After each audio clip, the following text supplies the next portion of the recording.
우리나라에서 처음으로 이 사람 간의 전파가 확인됐습니다. 들으신 것처럼 앞으로 확진자와 접촉한 사람들을 어떻게 추적하고 관리하느냐가 아주 중요해졌는데요. 특히 오늘 추가로 확인된 2건 모두 보건당국의 감시를 받기는 하지만 격리되지는 않는 이른바 능동감시 대상이었습니다. 이 능동감시가 뭔지, 보완할 점은 없는지 김진화 기자가 짚어봤습니다. 지난 22일 저녁 우한에서 입국한 55살 한국인 남성. 김포공항에서 자택까지 택시로 이동했습니다. 이틀 뒤인 24일 신종 코로나 바이러스 확진 판정을 받았고 이용했던 택시가 특정됐습니다. 보건당국은 즉각 택시를 소독하고 확진자와 접촉한 택시 기사에 대한 능동 감시에 나섰습니다. 마스크와 체온계 등을 지급하고 하루 2번 전화로 택시 기사의 체온과 건강 상태를 체크합니다.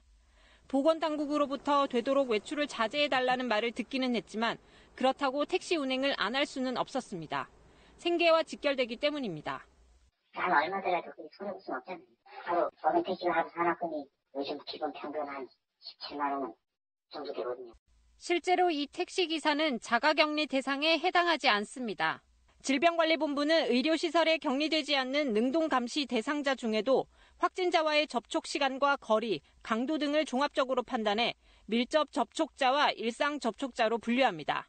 밀접 접촉자는 자가격리를 해야 하지만 일상 접촉자는 그렇지 않습니다.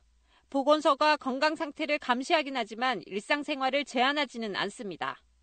아무런 증상이 없기 때문에 확진자하고 접촉을 했더라도 아무 증상이 없으면은 일상생활은 하고 혹시 모를 감염 가능성 때문에 스스로 격리를 하고 싶어도 현실적인 어려움이 있습니다. 메르스 이후 감염병 예방법이 개정되면서 입원 치료나 강제 격리 처분을 받은 경우 유급 휴가를 받을 수 있지만 능동 감시를 받는 일상 접촉자의 경우 자가 격리가 강제되지 않기 때문에 이 대상이 될 수 없습니다. 항원이 걸렸어요.